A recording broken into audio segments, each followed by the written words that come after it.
푸뉴마에 대해서 공부를 하겠습니다. 수요일날 하긴 했는데 새로 오신 우리 성도님들 푸뉴마가 뭔지.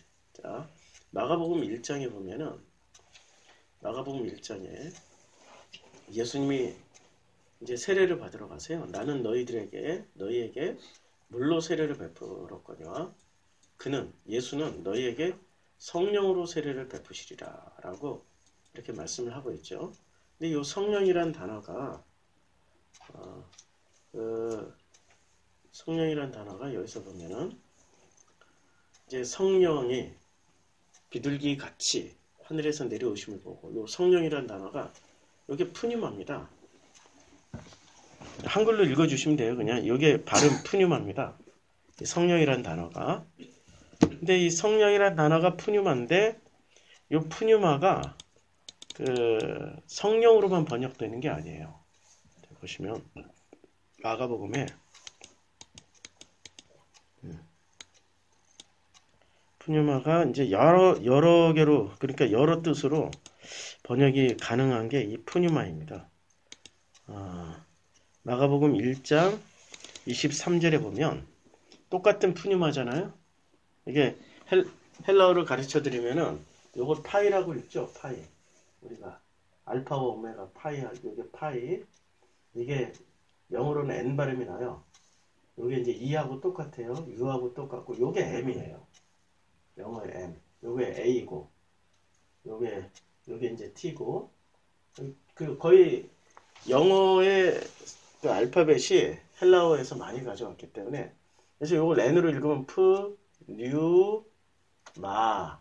요게 이제 뒤에 전미사가 붙었는데 요게 원형이에요. 푸뉴마예요. 요게. 근데 푸뉴마를 뭐라고 번역을 했어요? 아까는 성령이라고 번역했는데 예, 귀신이 돼요. 푸뉴마가. 그러니까 이게 지금 푸뉴마를 어떻게 번역하느냐에 따라서 성령도 됐다, 귀신도 됐다 그래요.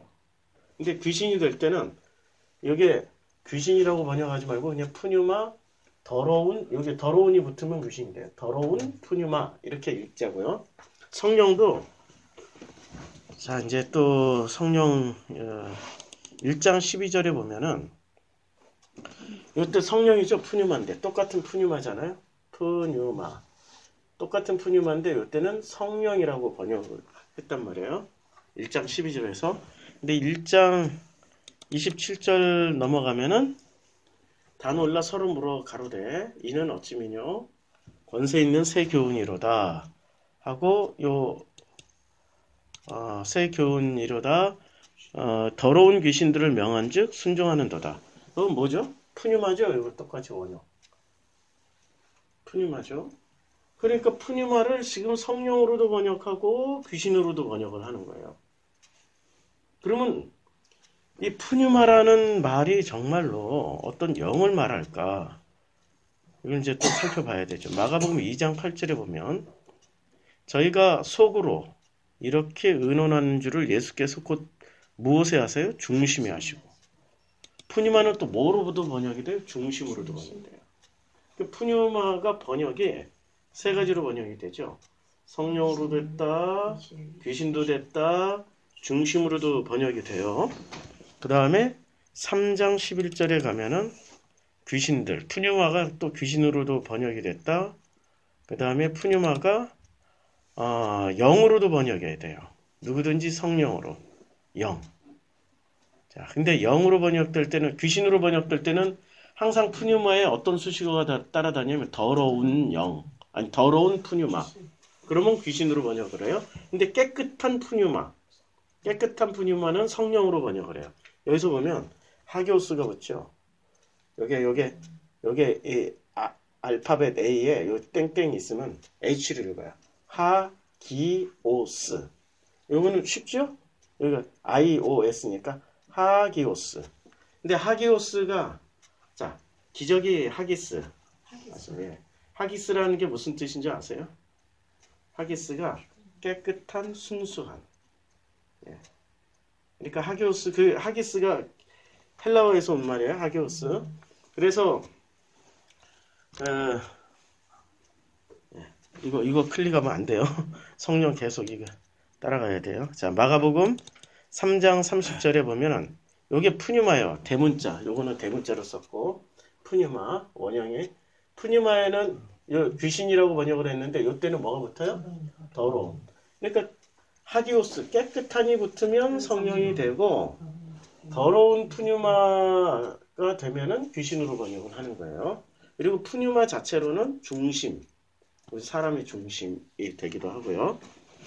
그리고 마가복음 5장 2절도 여기는 뭐 귀신이 나오는 데니까 마가복음 5장 좀 자 귀신들이 또 여기 보면 뭐가 붙어요? 더러운이 붙죠. 더러운 푸뉴마는 귀신이 되는 거예요. 그럼 깨끗한 푸뉴마는 성령이 되고 아무것도 수식어가 붙어 있지 않으면 중심. 네, 중심이 돼요. 그래서 자 이제 마가복음에 보면은 이 푸뉴마가 자 이제 마태복음을 한번 볼까요? 마태복음에 보면 마태복음 5장 3절에 자 심령이 가난한 자는 복이 있나니 천국에 거의 저희 것이며 근데 이때 푸뉴마잖아요. 푸뉴마에 아무 수식어가 안 붙었죠. 그러면 여기 심령으로 번역하는 게 아니라 뭐로 번역하면 좋아요? 중심. 우리의 중심에 무엇이 마음이죠. 그러니까 마음이 가난한 자는 복이 있다. 천국이 저희 것이다. 이렇게 번역이 가능한 거예요. 그래서 이제까지 푸뉴마라는 단어를 쭉 살펴보면 이런 도식이 가능할 겁니다. 자, 여기가 얘가 왜 안 써지고 펜이 사라졌네. 자, 요렇게 요게 지금 푸뉴마예요. 푸뉴마인데 이 푸뉴마라는 단어는 번역이 성령도 됐다, 귀신도 됐다, 마음도 됐다. 이렇게 세 가지로 번역이 되는 거예요. 이 푸뉴마라는 단어가. 그런데 어떨 때 성령으로 번역이 됩니까? 플러스 하기오스, 순수한. 우리말로 치면은 하기오스, 순수라는 하기오스가 붙으면은 뭐로 번역이 돼요? 성령으로 번역이 되죠. 그 다음에 이 푸뉴마가 귀신으로 번역될 때는 뭐로 번역이 되냐면 푸뉴마의 요 푸뉴마 요 단어가 푸뉴마에 뭐가 붙으면 더러운이 붙으면 더러운이라는 수식어가 붙으면 귀신으로 번역이 됩니다. 그런데 이런 수식어가 안 붙으면 아무것도 없으면 요거는 마음이 되는 거예요. 그러니까 자 성령은 뭘까요? 우리 마음이 깨끗하면 성령이 되는 거예요. 세 가지가 다 있네요. 그렇죠. 우리 마음 안에 다 존재하는 거예요. 그럼 우리 마음이 더러우면 귀신. 그럼 귀신 들린 게 실제로 이 침물 질질 흘리고 막 머리 풀어헤치고 이런 게 귀신인가요? 우리 마음이 더러워지면 귀신이라고 하는 거예요. 복음서에 따르면. 그러면 아무것도 없으면 뭐죠? 아무것도 안 들어있는 게 이게 바로 마음이에요. 그러니까 푸니마는 우리의 마음은 뭐냐면 다시 우리의 마음은 뭐가 되냐면 순수하게 되면은 성령과 함께 하는 거고 더러운 마음이면은 귀신과 함께 하게 되는 거예요. 그러니까 마음은 중립지대예요. 이 푸뉴마는 중립지대이기 때문에 이 마음에 따라서 우리가 마음먹기에 따라서 성령이 임하기도 하고 귀신이 되기도 하고 그러니까 이 마음은 중립지대이기 때문에 반드시 어느 쪽 하나를 선택해야 돼요. 근데 그게 이럴 때도 있고 저럴 때도 있잖아. 그렇죠. 수시로 변하는 거죠. 하루에도 12번씩. 그래서 늘 이제 성령이 늘 임할 수 있게 무엇을 해야 되죠? 깨어있으라. 예, 그래서 깨어 있으라고 하는 거예요. 귀신이 없다고 말씀하셨잖아요. 예. 그러면은 예. 그래서 귀신이 없다. 이래서 귀신이 없는 거예요. 그래서 귀신. 예. 근데 그러니까 어떤 존재를 말하는 게 아니고 하나님께는 성령 그 마음이 예. 성령으로 채워지지 않을 때는 예. 그 귀신이 아니라 그냥 예. 근데 복음서에 보면 예. 저기 귀신이 없다 하는 사두개인이 예. 이런 말이 나오잖아요. 예. 사두개인들은 이제 바리새하고 사두개인이 귀신이라는 뜻을 잘못 인식을 하는 건지. 이게 귀신이서 그러니까 그게 좀 헷갈려. 자, 그러면은 우리가 알고 있는 성령, 그 다음에 귀신도 진짜 귀신처럼 쓰고 있네. 귀신, 마음. 이 성령과 귀신의 역사는 전부 어디서 이루어져요? 마음에서 이루어져요. 우리 마음이 더러우면 귀신의 역사가 시작되는 거고, 우리 마음이 정말로 순수하고 깨끗하면은 성령의 역사가 시작되는 거죠. 귀신의 그런데 역사라는 게 뭐예요? 예? 미안해. 근데 보니까 마음이 들어온 내 마음이 더러운 것 그 자체요. 예, 그 자체가 귀신이에요. 근데 왜 그런 거를 예. 전에 이제 애들 어릴 때 아파트 살았을 때 앞집 젊은 엄마가 보통 이제 귀신 들렸다고 그렇게 얘기를 하는데 예. 보면 진짜 이렇게 눈도 틀리고요. 그렇죠. 하는 짓이 예. 완전 정상인처럼 하지 않고 예. 막 그래갖고 정신병원도 들어갔다 오고 그러기도 했거든요. 제가 귀신을 많이 쫓아본 사람입니다. 그래서 그럴 경우에는 예. 그것도 역시 예. 저런 식으로 그래서 그런 거예요. 일종의 그게 정신병인지 그렇죠. 마음이 귀신이 병든 거예요. 들린 건지 뭐 쉽게 기독교인들이 말하면 저거 귀신 들렸다 이렇게 얘기도 하고 예. 보면 진짜 달라요. 예. 그리고 조금 약간 손짓하고 보면 그런 거를 어떻게 판단을 해야 되는 건지. 일단 귀신은 없어요. 예. 없고. 귀신은 없어요. 그러면 그 사람의 마음 속에 그 상처와 결핍과 어떤 아픈 트라우마들이 있으면은 그 마음이 상처를 받아요. 트라우마로. 그러면 그 때문에 이 사람은 정상적인 삶을 못 살게 돼요. 그쵸. 예. 그게 성경에서 말하는 그 종교에서 말하는 귀신 들림증이라고 그래요. 마음이 아픈 거. 마음이 아픈 거예요. 마음의 상처 받는 거예요. 정신줄을 놓을 정도로 예. 분노가 가득 차거나 예. 원한이 가득 차거나 한이 가득 차. 예. 근데 보통은 요- 컨트롤하고 그러면 살잖아요. 요 배경을 모르면 예. 요 배경을 모르면 예. 귀신이 없다 이렇게 하면 오해가 많이 일어날 것 같아요, 사실. 그러니까 그 지난주에 우리가 저걸 공부했잖아요. 포로기 이전과 포로기 예. 이후. 근데 포로기 이전에는 사탄이 존재하지 않았단 말이에요. 근데 포로기 이후에 사탄이 만들어진 거예요. 없던 사탄이, 성경에 없던 사탄이 이제는 인격신으로 등장하게 된 거예요. 인격이라는 존재. 근데 뭐 그전에는 고유명사가 아니라 적대자, 싸움, 전쟁, 사탄을 그렇게 번역을 했잖아요. 지난주에 우리가 기억을 되살리면. 그런데 사탄이 포로기 이후에는 사탄이라는 고유명사로 딱 정착을 해요. 최영이 하면은 최영이라는 이름 속에 인격이 들어있잖아요. 그전에는 사탄 하면은 그냥 다양하게 번역이 되는 보통 명사였어요. 뭐 적대자, 싸움, 전쟁, 뭐 이런 식으로 대적 이렇게 번역을 했었는데, 그런데 이 사탄이란 단어가 포로기 이후에는 사탄 하면은 사람들이 사탄에 대한 일종의 존재하지 않았단 말이에요.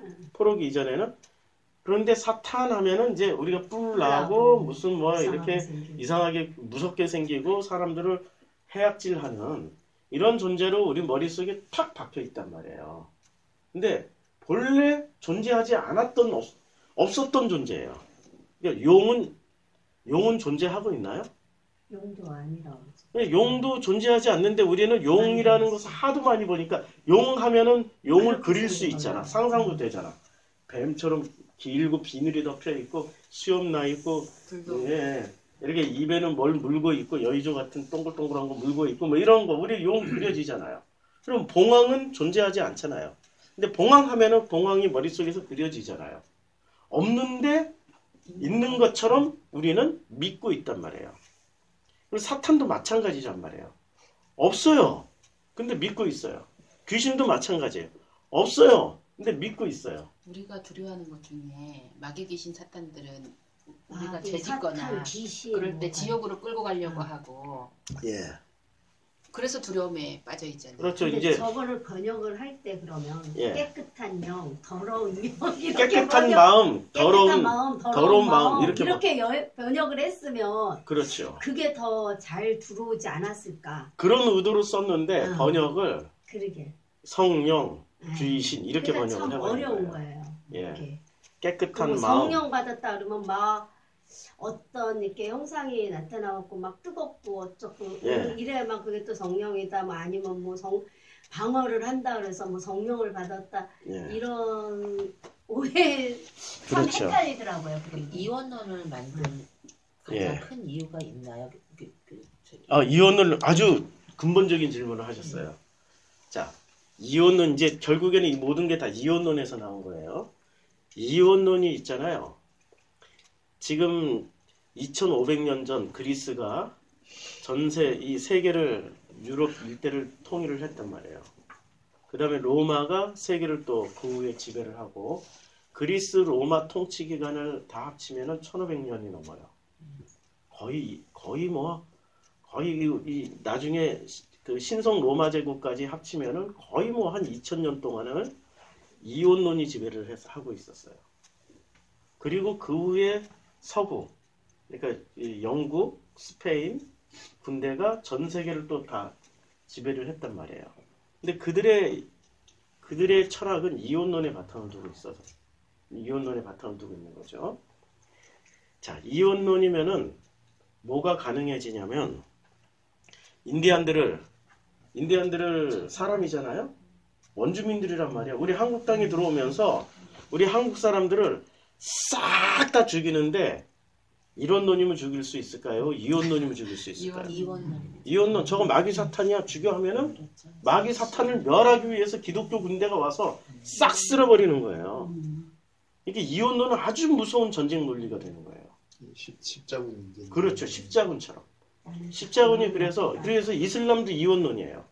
이슬람이 이혼론이 아니거든요. 이편 내편 나누기에 좋은. 예, 네 편, 내 편. 우리는 하나님 편, 니네는 마귀 편. 이래버리면은 죽기 살기로 싸울 수 있는 거예요. 그리고 그렇게 싸우다 죽으면 어디로 가요? 천국 간다라고 믿고 있는 거. 그게 이슬람이고 그게 기독교였어요. 그럼 목사님 천국 예. 지옥은 없는 거예요? 있어요. 있어요? 근데 기독교나 이슬람에서 말하는 천국 지옥은 없어요. 예, 그거는 존재하지 않아요.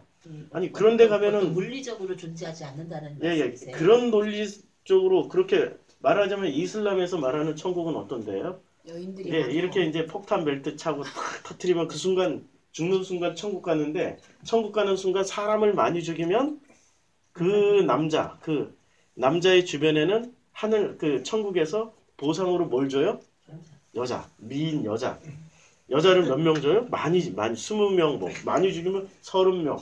이렇게. 자, 그 여자랑 그 여자들과 영원히 산다고 생각을 해봐요. 한 여자도 지금 힘들어 죽겠는데. 네? 한 여자도 힘들어 죽겠는데. 아니, 어떻게 그 수십 명의 여자랑 영원히 살 수 있어요. 미안해요. 아니, 수십 명의 여자를 인격적으로 생각 안 하고 내 소유로 생각하는 거죠. 내 마음대로 보낼 수 있는. 그렇죠. 노예. 노예, 내 재산. 그럼 여자 인형. 입장에서 보면은 예. 이게 지옥이잖아. 여자는 그건 지옥이지. 지옥이죠, 여자는. 거기 가면 안 되는 거죠. 그렇죠. 그게 하고 여자는 남자를 이렇게 예 남자를 사실 수십 명. 그런 나라 있잖아요. 아 그런가? 그러니까 네.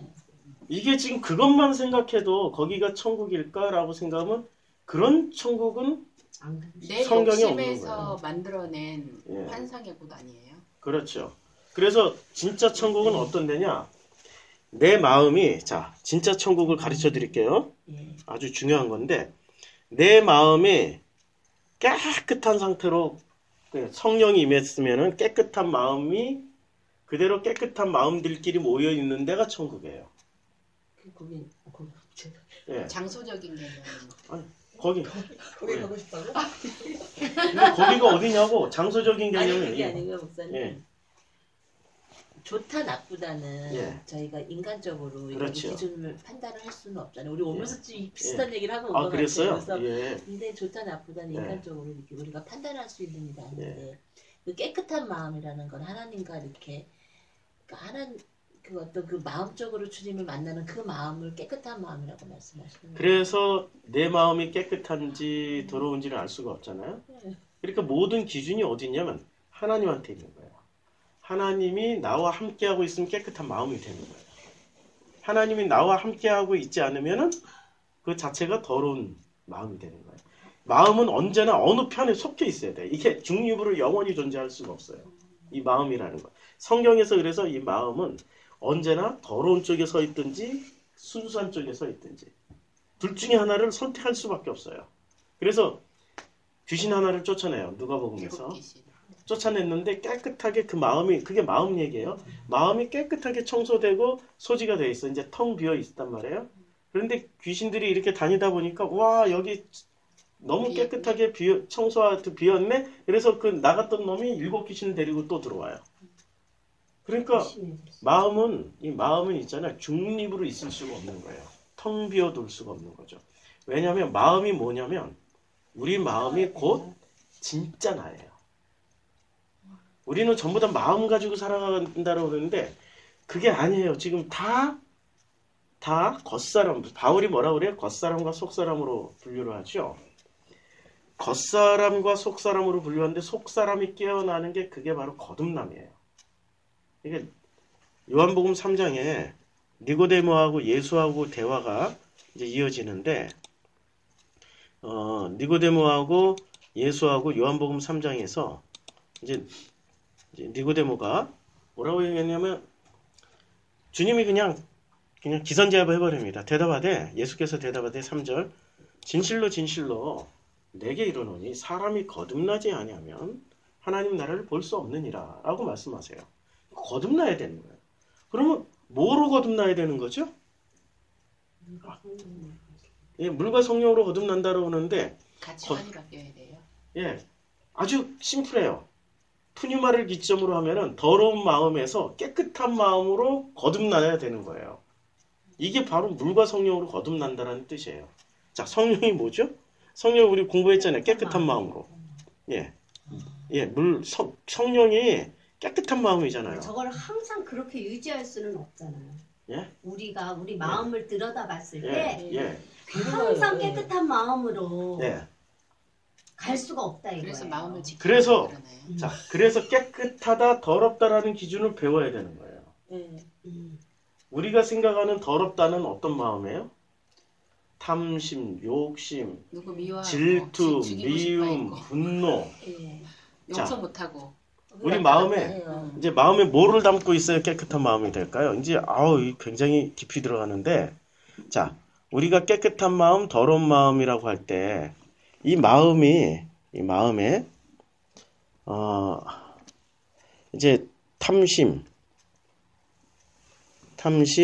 그 다음에 미움, 뭐 대표적인 거 질투, 분노, 화, 뭐 이런 거죠. 분노해서 사람 죽이고 온갖 짓 다 하잖아요. 이런 걸 담고 있는 마음은 깨끗한 귀신일까요? 성령일까요? 귀신이에요. 네, 귀신 같죠? 예. 자, 한번 봅시다. 이게 이런 마음을 누가 담고 살았는지를 봅시다. 민수기에 보면은 민수기 우리가 어제 했던 건가? 자, 민수기에 하나님이 27장이 나오나? 27장. 이게 25장이 나오나? 발람 8. 자, 이 25장에 보면은 민수기에 이제 여호와께서 말씀을 하세요. 제사장 이게 여호와께서 모세에게 말씀을 하시는 거예요. 제사장 아론의 손자 엘르아살의 아들 비느하스가 내 질투심으로 지금 누가 질투심으로 질투하여 내 노를 돌이켜 분노, 질투 이런 걸 지금 누가 가지고 있어요? 하나님이 갖고 있고 그렇죠. 제사장 비느하스가 갖고 있고. 자, 그러니까 하나님 속에 지금 뭐가 있어요? 이거 있어요. 이게 있어요. 질투하는 하나님이다 뭐 이런. 그렇죠. 노를 바라시고 분노가 있고 질투가 있고 벌써 여기 얘 빼고 벌써 3개 다 있어요. 미움, 질투, 분노 다 마음을 있어요. 갖고 있다는 거네. 그렇죠. 완전 우리 애가 위로돼요. 갖고 있는 예, 그 부분의 마음도 있다는 거예요. 예, 완전 위로돼. 예. 그런데 갖고 있다는 자체가 음. 악이 아니다. 이게 이론론이란 말이에요. 이론론은 어떻게 해야 돼요? 하나님 마음에는 이런 게 전혀 없고 뭐만 있어요? 사랑과 희락과 자비와 양성과 이게 어디서 나오죠? 갈라디아서. 갈라디아. 갈라디아서 몇 장에 나오죠? 갈라디아서 4장, 3장인가 4장이 나올 텐데. 5장 10장. 갈라디아서. 예. 5장. 예, 몇 장에 나오죠? 갈라디아서 5장 22절. 5장 22절. 자, 여기 보면은 오직 성령의 열매는 뭐가 있어요? 사랑과 희락과 화평과 오래 참과 자비와 양성과 충성과 온유와 절제니. 그러니까 이게 성령의 열매라고 했는데 바울이 이야기할 때 사랑, 희락, 화평, 우리는 그 마음 안에 이것만 있으면은 하나님의 마음을 품고 산다라고 생각하겠죠. 절대 미워하면 안 되고 질투하면 안 되고 이렇게만. 자, 이것을 개념을 뒤집어서 보자고요. 사랑이 진짜로 사랑하면 뭐가 생겨요? 질투가 생겨요. 당연하죠. 당연하죠. 진짜요? 아니, 진짜로 사랑하면은 그치. 맞아요. 예. 질투하게 돼 있어요. 맞아. 그러니까 사랑과 질투는 뗄래야 뗄 수 없는 상관관계. 같은 개념이에요. 사랑이 극도로 높아지면 질투. 그러니까 하나님은 질투하시는 하나님이잖아. 아까 질투하셨죠? 그 다음에 희락이 기쁨이란 말이에요. 네. 이 기쁨이 극도로 지나치면 뭐가 될까요? 눈물도 나와요. 기쁨이 극도로 지나치면 고통이 돼요. 두려워요. 네, 두렵고 고통이 생겨요. 말하자면은 히로뽕을 엄청 세게 맞아요. 그러면 그때는 엄청 좋지만 그러나 히로뽕을 자꾸 맞다 보면은 무서운 환상들을 많이 봐요. 이게 현실적이지 못하게 돼요. 현실적이지 못한 거죠. 네. 그러니까 자 화평 오래 참음이 되게 좋은 것 같죠. 너무 오래 참는 사람 옆에 있어봐요. 속에서 썩어요. 진짜 내 속에서 썩어요. 진짜 말 안 들어요. 아, 죽을 것 같아요. 이렇게 이게 지금 개념이 다 뒤집어서 보면은 좋은 개념과 우리가 가지고 있는 안 좋다라고 하는 그 여기 양면성을 가지고 있는 거예요. 그러니까 우리 마음은 우리는 지금 이게 이원론으로 이게 이원론이다 그러면 어떻게 바꿔줘야 돼? 이론론으로 바꿔줘야 되는 거죠. 사랑 하나만 놓고 보더라도 이론론으로 보면 사랑이라는 이걸 싹 다 지우고 칠판을 깨끗하게 클리어하고 사랑이라는 개념 하나만 놓고 보면 사랑에는 그냥 사랑이라는 감정만 우리가 생각하는데요. 사랑이라는 그 단어 안에는 뭐가 들어가 있어요? 사랑 안에 일단은 질투가 사랑 안에 들어가 있는 이 개념들을 다 찾아보면 질투, 화도 들어가 있어요. 분노. 질투와 분노는 짝이에요. 그 다음에 또 뭐가 들어가 있어요? 우리가 기쁨이 들어가 있고 무슨 자식이 어릴 때 좀 슬픔? 바로잡아야 될 게 있잖아요. 예. 그러면 엄한 것도 들어가잖아요. 슬픔, 그 다음에 엄격함. 이렇게 사랑하기 때문에 엄하게 돼야 하는 거예요. 얘가 만약에 사랑한다고 냅두면은 얘가 절벽 끝으로 가서 뚝 떨어져서 죽을 수도 있단 말이에요. 그게 그 예수님께서 십자가에 돌아가신 예. 그 예. 대표적인 예가 그건가요? 그렇죠. 하나님께서 사랑하셔서 죽음으로 내모시는. 그렇죠. 그러니까 사랑이란 개념 안에는 엄청나게 많은 개념들이 다 들어가 있는 거예요. 근데 우리는 이제까지 어떻게 생각하고 있었어? 사랑은 무조건 좋은 것만. 사랑은 무조건 좋은 거로만 알고 있단 말이에요. 좋은 거예요. 근데 그 좋은 사랑을 유지하기 위해서는 이 모든 게 다 필요한 거예요. 사랑한다고? 그래, 네 멋대로 살아. 너 멋대로 살아. 그러면은, 방종이지 예. 그러면은, 멋대로 산다고, 그러면 나는 이제 내 마음대로 살아도 되지? 그게 엄마가 나한테 주는 사랑이지? 하고, 어떻게 살아버려요? 막 살아버리면은, 그건 결론적으로 그건 사랑이 안 된단 말이에요. 그게 사랑이 아니란 말이에요.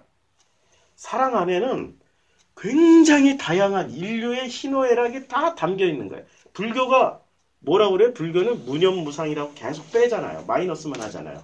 그래, 그렇게 마이너스가 돼서 내 마음이 아무것도 없어. 그러면은 성경 개념에 따르면은 뭔가가 또 들어가야 되는데, 예? 아니 뭔가가 이렇게 안 들어가고 이렇게 버틸 수 있는 사람은 지구상에 한 사람도 없어요. 그거는 불교는 그래서 꽝, 안 돼. 개념 자체가 얘네는 번지수를 잘못 잡았어. 그걸 해탈이라고 그러는데 무념무상이 돼서 그게 니르바나 해탈이라고 얘기하는데 인간에겐 그거 할 수가 없어요. 신도 지금 질투하는 신인데 분노하고. 목사님 그 여러 나라의 종교가요. 예, 하나님을 토대로 이게 저희 오면서 하는 예, 예. 그 부분의 한 부분을 따다가 다른 하나님을 다른 이름의 종교로 만들어 버리는 건가요? 그거 설명해 드릴게요. 그건 진짜 중요한 질문이에요. 일단은 번질되고 예, 예, 예. 터지면서 일단은 하나님을 찾게 찾는. 예. 오다가 그 얘기했어요. 목사님 있다 그런 거 아닌가. 자, 일단은 사랑이라는 개념 하나만 놓고 보더라도 내 마음에 사랑, 희락, 자비, 양선, 온유, 절제 뭐 이런 거를 다 담고 살면은 깨끗한 마음, 나는 성령 충만한 사람이야 라고 말을 하는 사람들이 성경을 단 1도 모르는 거야. 그건 불교식으로 알고 있는 거예요. 유교나 불교식으로. 그런데 사랑이라는 개념 하나만 놓고 보더라도 거기에는 엄격함과 질투와 분노와 자유와 이 모든 게 다 들어가 있는 게 사랑이라는 개념이에요. 사랑하기 때문에 서로 자유할 수 있고 사랑하기 때문에 서로에게 엄격할 수 있는 거예요. 구속할 수 있고 구속 당하는 것도 사랑이고. 그치요? 너무 잔소리 많이 하지 마세요. 무서워요. 그냥 농담이고. 자, 그런데 사랑이라는 개념이 이 모든 개념들을 다 가지고 있어요. 그러면 자유라는 개념을 한번 놓고 보자고요. 그 이제 종교가 어떻게 갈라졌는지는 제가 설명드릴게요. 근데 이 자유라는 개념 안에는 자, 자유 안에는 뭐가 들어가 있을까요? 자유를 낱낱이 분석을 해보자고. 이게 우리가 흰 빛이라고 생각하지만 이 프리즘을 통과한 빛은 빨주노초 파남보가 나온단 말이에요. 이 자유라는 이 단어를 이 프리즘을 통과시켜서 쫙 한번 분해해보자고. 자유에는 뭐가 들어가 있어요? 책임. 그렇죠. 자유에는 책임이 들어가 있는 거예요. 책임 없는 자유는 그는 아주 진짜 옆 사람 죽입니다. 그냥. 절제. 예. 책임, 절제, 그 다음에 내 맘대로. 기쁨, 환희, 뭐 이런 거, 이 방정 왜 내 맘대로도 내 맘대로 되겠죠. 예. 내 맘대로 예. 그러니까 자유라는 단어 그 단어 안에는 굉장히 다양한 스펙트럼이 모여 있는 거예요. 그렇죠?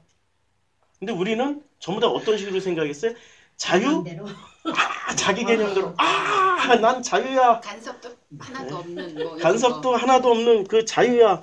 인간의 가치 실현은 사랑이나 자유를 통해서 자아가 실현되는 건데, 근데 그 자아 실현을 자유하면은 방종으로만 생각하고 있는 거예요.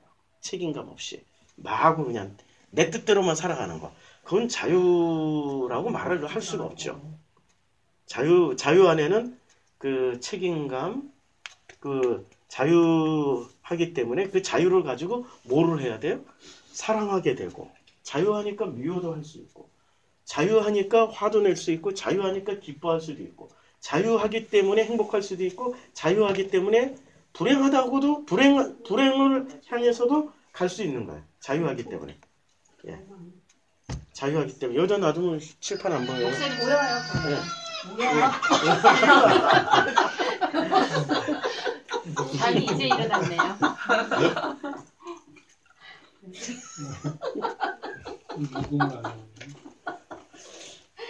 집에서 가끔 새벽에 듣는 소리예요. 아, 그래요? 그러면은 우리가 네.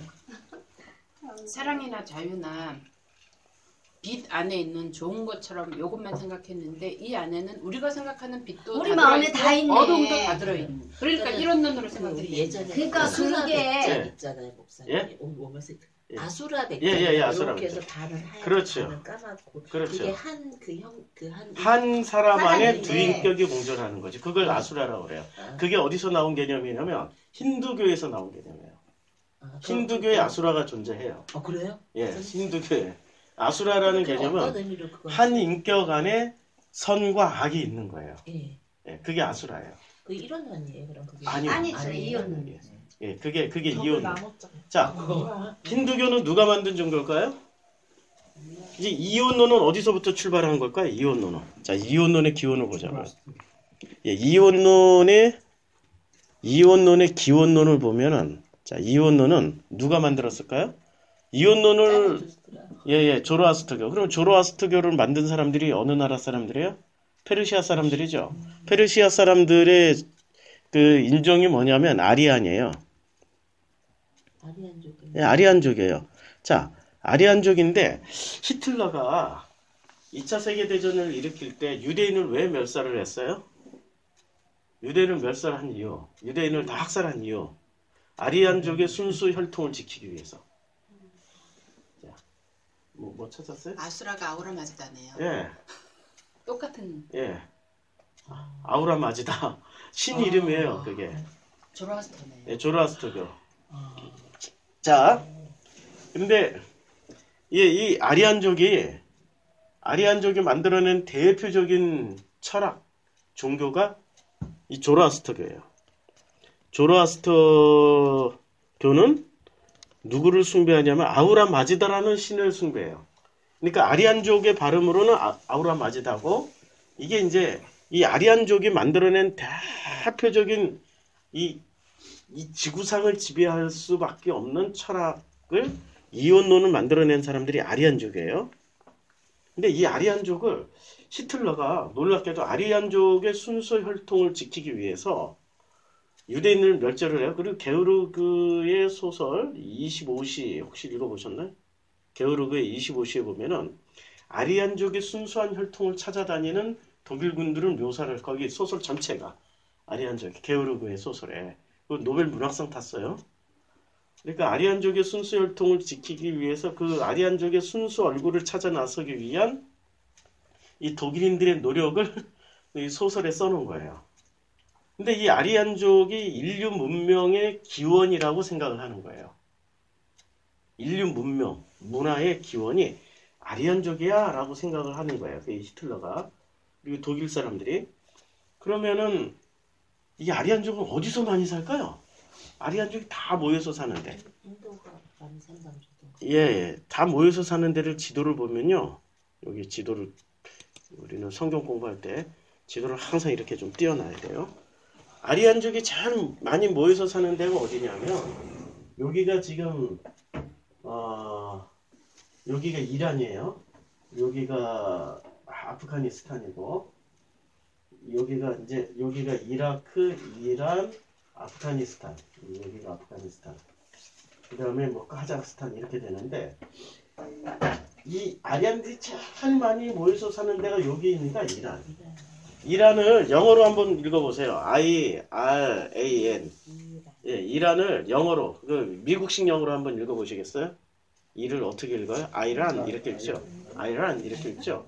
그러니까 여기가 페르시아인데 이란으로 왜 국호를 이란으로 바꿨을까요? 여기는 아이란의 땅이야, 아리안족의 땅이야 라고 해서 아리안으로 이름을, 국호를 아리안으로 바꾼 거예요. 이게 아리안이에요. 저게 발음이. 여기가 아리안이 제일 많이 살고 있었는데, 이 아리안들이 어디로 진출을 해요? 인도로 진출을 해요. 그래서 인도의 종족이 드라비다족, 여기가 주종족이 이렇게 드라비다족이에요. 근데 이 피가 섞여요.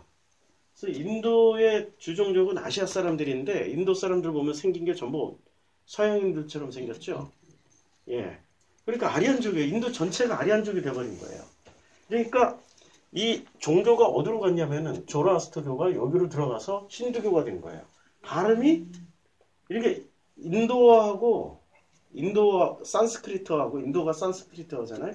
산스크리트어하고 이게 이란어하고 그 파르시라고 그래요. 이란어가. 이게 파르시하고 발음을 비교해 보면은 살짝 다르지만 같아요. 그리고 인도 산스크리트어, 인도어는 여기 남쪽의 드라비다족은 한국어 계열이에요. 우리하고 어순이 똑같아요. 그러니까 한국어 어순하고 똑같이 쓰는 사람들과 아리안의 말 순서, 영어 순서예요, 아리안은. 그러니까 이게 두 가지가 섞이니까 인도는 세계에서 가장 배우기 힘든 언어예요. 왜냐하면 처음에는 한국어처럼 너무 쉬워. 한국 사람들이 한국어처럼 순서하다가 점점 깊이 들어가면은 이게 영어 어순처럼 주어 동사 목적으로 바뀌어요. 우리는 목적어, 밥 먹었니? 이렇게 되잖아요. 그러니까 우리는 목적어 동사란 말이에요. 걔네들은 주어 동사 목적어. 그러니까 인도어를 계속 공부하다 보면 인도어는 한국어 어순이었다가 영어 어순으로 탁 넘어가요. 왜냐면 두 개의 언어가 섞였기 때문에. 아리안의 언어와 한국어 계열이 섞여 있는 거예요. 이 자꾸 이렇게 한국어 강조하다 보면 또 환빠로 넘어가는데 제발 환빠로 넘어가지 마세요. 환빠 뭔지 아시죠? 환단고기를 신봉하는 단구. 이 환빠로 넘어가면은 거긴 족보 없는 데가 되기 때문에 그러니까 이 언어가 이렇게 섞이면서 종교가 이리 들어가요. 그래서 그들에게는 힌두교가 되는 거예요. 근데 아우라 마즈다 그 조로아스트교는 유일신 종교란 말이에요. 유일신 종교가 이 인도로 들어가서는 힌두교가 되는데 힌두교는 또 다신교 종교가 되버려요. 그리고 또 아리안이 어디로 진출하냐면은 아리안들이 이렇게 진출해가지고 그리스 사람들이 돼요. 그리스인들이 아리안족이에요. 그리스가 아리안족이에요. 예. 지금 우리가 저기 헐리우드에서 활동하고 있는 정말 예쁜 여배우들, 멋지게 생긴 남성 배우들, 그 배우들 사진과 이란 사람들의 사진을 비교해 보면 누가 더 잘생기고 누가 더 멋질까요? 이란 사람들. 그리고 이 그리스 사람들. 그렇죠? 아리안들이 그래서 인도 사람들이 아리안의 피를 받아가지고 정말로 피부만 까맣지 그걸 백인으로 다 바꿔놓으면은 기가 막힌 헐리우드 배우들이에요. 우리나라에도 저쪽 그 가야 예. 그 이란 공주하고 결혼한 예. 그쪽 예. 인도 인도 사람 예, 인도 사람하고 결혼하고 그랬어요. 그러니까 그쪽 지역 사람들 이렇게 생겼어. 예. 아니 우리 한국 사람들이 얼굴 지금 여기서 보면 피들이 다 섞여 있어요. 보세요. 저기 태평양에서 왔지. 태평양에 저 그 고갱의 그림, 예, 타이티, 예, 전형적 몸매는 얼굴이 딱 타이티에서 왔잖아요. 저는 중국에서 왔고, 예, 동남아에서 오셨고, 지금 이 얼굴이 바로 아리안 얼굴이에요. 예, 아리안 얼굴이에요. 이 얼굴. 왜 이렇게 틀린 한 나라에서도 이렇게 예, 그 얼굴 우리가 피가 엄청 섞여 있는 종족이에요 지금. 제가 소수민족을 찾아다니다 보니까 소수민족 자기네들끼리 결혼을 해요. 그래서 얼굴이 다 똑같아요. 이렇게 다양한 얼굴 안 나옵니다. 근데 우리는 얼마나 피가 많이 섞였는지를 알 수 있어요. 이 동쪽 끝까지 배 타고 다니고 육로로 다 이어지니까 우리가 역사를 지금 잘 몰라서 그런 거예요. 역사를 엉터리로 배웠어요. 네, 교과서 역사만 알고 있는데 실전 역사를 보면 제가 여행을 다니면서 보니까 이게 교과서 역사는 실전 역사하고 많이 달라요. 예, 그래서 소수민족을 찾아다녔던 거예요. 그 라오스 산골짜기, 베트남 산골짜기에서 소수민족을 보니까 이 인류사가 어떻게 점점 발전해 왔는지를 이제 보게 되는 거예요. 자, 그러다 보니까 이 세상은 지금까지 2500년 동안 누가 다 통치하고 있었어요? 누구 철학으로? 아리안들의 철학으로 아리안들에 의해서 지배를 당하고 있는 거예요. 그러니까 히틀러가 아리안의 영광을 위해서 이렇게 2차 세계대전을 일으킨 거예요. 이제 최근의 역사인데도 우리는 잘 모르고 있단 말이에요. 그러니까 아리안들이 뭘 가지고 있었냐는 거죠. 그들이 이혼론을 가지고 있었다는 거예요. 그 이혼론으로 지구를 다 세팅을 해놨기 때문에 지금 지구는 우리 중국이나 우리 한국도 우리 한국의 전통 철학이 뭐예요? 유교란 말이에요. 그럼 우리가 유교라는 철학을 가지고 계속해서 불교나 유교 철학을 가지고 우리가 공부를 해야 되는데 우리는 서양 철학을 공부해야 된단 말이에요. 왜냐면 먹고 살기 위해서 수출을 하려면 어쩔 수 없이 서양 철학 공부하고 서양 역사를 공부한단 말이에요. 우리는 우리 역사보다 서양 역사를 더 잘 알아요. 유럽 역사를 더 많이 배워요. 우리가 왜 쓸데없이 미국 역사를 왜 배워야 돼요? 한국사도 모르고 있는데. 그렇죠? 먹고 살기 위해서 어쩔 수 없이 우리는 서양 철학을 공부하고 서양 철학을 공부한다 보면 그 철학을 그대로 우리가 따라가게 돼 있단 말이에요. 그 철학의 기원이 아리안이란 말이에요. 2500년 동안 지구는 아리안의 철학으로 세팅이 되어 버렸어요. 복음은 있잖아요. 이걸 다시 아리안의 철학을 걷어내고 이론론으로 바꿔내는 게 복음이에요. 근데 우리는 성경을 왜 그렇게 2000년 동안 지구가 유럽인들에게 성경이 넘어갔어요. 유럽인들이 2000년 동안은 성경을 기반으로 한 기독교 통치 이념으로 다스리고 있는데 이 지구 전체가 전쟁이 안 끊어진 적이 있었냐고요. 그렇죠? 그러니까 뭔가 되게 이상한 거예요, 지금. 그 성경 자체를 뭐로 해석을 하고 있었어요? 아리안의 이원론으로 해석하고 있었기 때문에. 근데 유럽은 전쟁의 역사예요, 유럽은. 최근 100년 동안 100년 동안의 세계 대전이 다 어디서 일어났어요? 유럽에서 일어났잖아요. 그런데 동양은 참 놀랍게도 전쟁을 그렇게 많이 하지는 않았어요. 대화와 타협과 외교술로 가능하면 전쟁을 안 하고 사는 거죠. 우리 한반도만 보더라도 우리 한반도의 전쟁이 유럽하고 비교해보면 유럽은 매년 전쟁이 있었어. 전쟁이 없는 해가 없어요. 심지어는 얘네들은 아주 그냥 잔인한 놈들이라 30년 전쟁. 30년 동안 전쟁을 하고 있었단 말이에요. 그렇게 30년 전쟁이 유럽에서 있었단 말이에요. 100년 전쟁도 있었어요. 100년 동안 전쟁하고 있었어요. 전쟁이 끊이지 않는 데가 이 기독교 성경을 가져간 유럽이었단 말이에요. 그런데 오히려 성경이 없었던 이쪽 동쪽은 전쟁이 없었어요. 우리가 뭐 큰 전쟁 해봐야 당나라 침략받은 거, 거란족, 그 고려시대 거란에 침략받은 거. 그 다음에 조선시대에는 뭐 조그만 전쟁만 있었지 뭐 그렇게 큰 전쟁이 없었고 일제시대 때 우리가 그냥 총 한 방 못 쏴보고 이 식민지가 돼버린 거. 그러니까 이 동양은 상대적으로 이론론을 가지고 있었던 동양은 전쟁이 적었지만 이원론의 서양은 끊임없는 전쟁을 일으키는 거예요. 그러니까 이원론은 무서운 논리예요. 세계를 통치 지배할 수 있는 강력한 철학이 이원론이란 말이에요. 근데 그 이원론을 이론론으로 싹 바꾸면은 어떻게 되겠어요? 기득권이 전부 어떻게 되겠어요? 이 기득권 이원론을 가지고 기득권이 유지를 못하게 되겠죠. 그러니까 예수를 죽이는 거죠. 예수는 이론론으로 다 설명을 했는데 이원론제 그때 로마가 통치를 하고 있었고 바리새가 통치하고 있었단 말이에요. 바리새는 지난번에 얘기했죠. 파르시 해가지고 이들이 파리사이오스. 그러니까 페르시아의 친페르시아파들. 이원론을 가지고 온 사람들이에요. 구약 성경은 이원론으로 해석하고 있었던 마귀 사탄으로 해석하고 있었던 사람들이에요.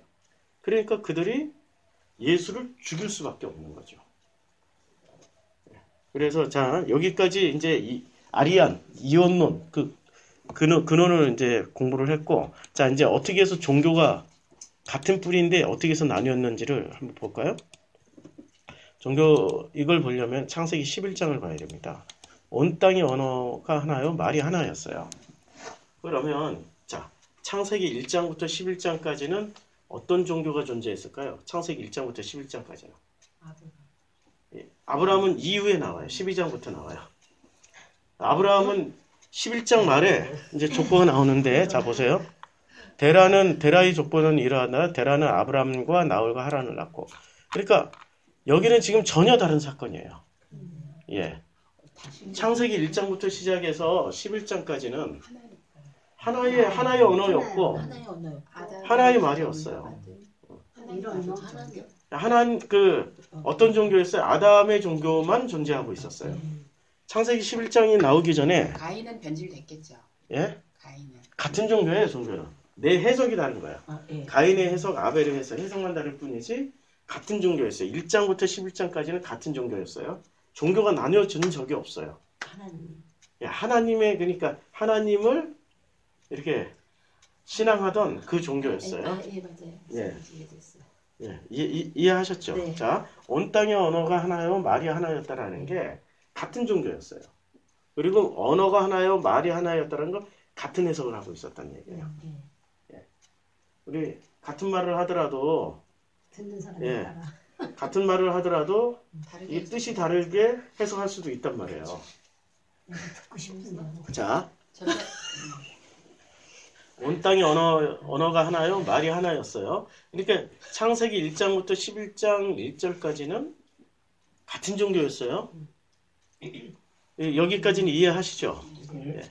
왜냐면 아담이 에덴에서 나올 때도 하나님의 신앙을 가지고 나온 거고 그 다음에 노아의 홍수로 인해서 싹 쓸어버렸잖아요, 인류를. 그리고 노아의 패밀리만 남았단 말이에요. 그러면 노아의 패밀리가 가지고 나온 종교가 다른 종교가 아니란 말이에요. 예, 같은 신앙, 같은 종교를 가지고 나왔어요. 같은 신앙, 같은 종교를 가지고 나왔는데, 지금 그게 9장이란 말이에요. 9장에서 홍수가 끝났잖아요. 9장, 10장, 11장까지 오는 사이에 같은 종교가 나눈 적이 없어요. 다 똑같은 종교예요. 같은 종교예요. 인류가 노아의 후손으로 쫙 퍼졌으니까 같은 종교예요. 그런데 이 같은 종교인 사람들이 자 여호와께서 이르시되 이 무리가 한 족속이요 언어도 하나이므로 이같이 시작하였으니 이후로는 그 하고자 하는 일을 막을 수 없으리로다. 자 우리가 내려가서 그들의 언어로 혼잡하게 하여 그들이 서로 알아듣지 못하게 하자 하시고 여호와께서 거기서 그들을 온 지면에 흩으셨어요. 그렇죠? 이제 흩어졌어요. 흩어졌는데 뭐가 달라진 거예요? 네? 뭐가 달라진 거예요? 언어가 달라졌어요. 언어가 달라졌죠? 자, 언어가 달라졌어요.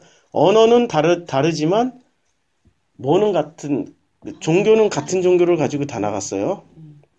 자, 종교는 같은 종교를 가지고 나갔는데 언어가 달라지면 자, 하나님 이름이 우리는 하나님, 영어로는 God, God. 그 다음에 중국어로는 샹따이. 그 다음에 아프리카 말로는 음자가 들어가요. M으로 시작해요. 희하게, 무아리 뭐 이런 식으로 음자가 들어가요. 제가 아프리카에 있었으니까. 그러니까 전 세계의 자, 종교는 같은 종교인데 하나님의 명칭이 그리스어로는 테오스, 히브리어로는 엘로힘.